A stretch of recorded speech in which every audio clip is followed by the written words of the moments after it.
Hi, everybody. Welcome to this week's Short Attention Span webinar. This is our second take at this. In the first take, I was in a bad mood. Now Kelly's in a bad mood.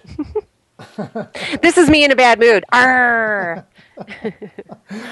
Oh, we have some technology issues. And this one is actually fitting for this subject because this is about venting. This is about venting customer information to salespeople and venting salespeople information and commentary to customers. So let's get right at the bad stuff here, Kelly. All right, we'll put on our pirate uniforms. So customers saying to salespeople, these are comments that we hear, that we pick up, and it's important to understand them so that we know we can do something about them. Starting off first with the Verizon sales call. Kelly, what is the Verizon sales call and why is it bad? Well, I think what we're really talking about here is that it's just saying the same thing all the time and that everybody is saying the same thing all the time. So it's that guy running around. Can you hear me now? Can you hear me now? Do you want some print? Do you want some print? Do you buy print? And it's really, I think the important thing that you all probably have picked up on is that this is not necessarily things that people say out loud, right? This is really what's going on inside their heads, is saying, I really wish these people would say something different, but they're not coming right out and telling you this. So this is us, Kelly and Bill, telling you what the customers are thinking inside their heads, really. A couple days ago, I was in the office of a vice president of marketing for a bank, a big bank here in the Boston area, and she's actually sponsored some volunteer group that I do some work with, and she said, I get hit on all the time by printers, and she said, it's just, she said one sounds just like the other. She said I can mouth it. So, there's firsthand on the Verizon sales call. Right. And the key, I think, as we've said 1,000 times, is to put some thought into it ahead of time. Picture the customer going through his or her voicemail and saying, all right, I'm going to listen to my voicemail messages. Delete, delete, delete. What is it that's going to get that customer, the potential customer, to say, there's something different? Yeah, it's any number of things. It could be the tone of your voice. It could be that you've done something kind of funny, that you've certainly done something different, like said, hey, I just noticed on your website, or I just read in the paper about, or I have this idea. I was in one of your stores the other day and this occurred to me. That might be something that when they listen to the voicemail, they go, And folks, listen, that doesn't necessarily mean they're going to call you back, right? But they still might take your call the next time, or they might respond to the email that you send 3 days later, or they might actually step out of their office when you pop in 3 days later. Yep. And so there's the goal. That's what we want. Just a little bit of memory space in their brain. That, oh yeah, that Kelly Malazzi, I remember her. She called the other day and she left that funny message, or she said something that was relevant or whatever. You're absolutely right. Then as far as the customers go, this is important to understand because their gripe to you, Mr. and Mrs. Salesperson, is that you've stopped working for their business. And again, like Kelly said, they're not going to come out and say, hey, what have you done for me lately? Right. But instead, they will entertain a call from your competition who has done those three things that we're talking about beforehand, Kelly. So there's the danger to the existing customers, yes? Yeah, you don't ever want to rest on your laurels. You don't ever want to assume the business is yours.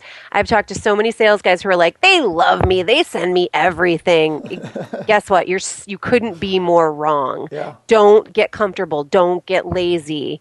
Keep working for those existing customers and do more for them and try and bring them new ideas. Okay, and salespeople, this is your chance. Here are the things that you wish you could say to the customers. So customers out there that maybe watch these things, we're talking to you right now. Number one, kindly pick up the phone.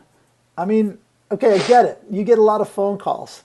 But if I've called multiple times, 4 times, 5 times, I've done something that 95% plus of my competition aren't doing. Pick up the phone. Now, the other one, Kelly, this is the one that I've got a major gripe with buyers, especially professional buyers. Office hours. I would love to see a mandate that if you are in a position of buying, you have got to give 2 hours a month of your time to general open office hours. Give 10 minutes at a time to what would that be? That would be 12 people. You get 10 minutes to make your point. Will you sign that petition with me, Kelly? Yeah, absolutely. Yeah, because that's a big one.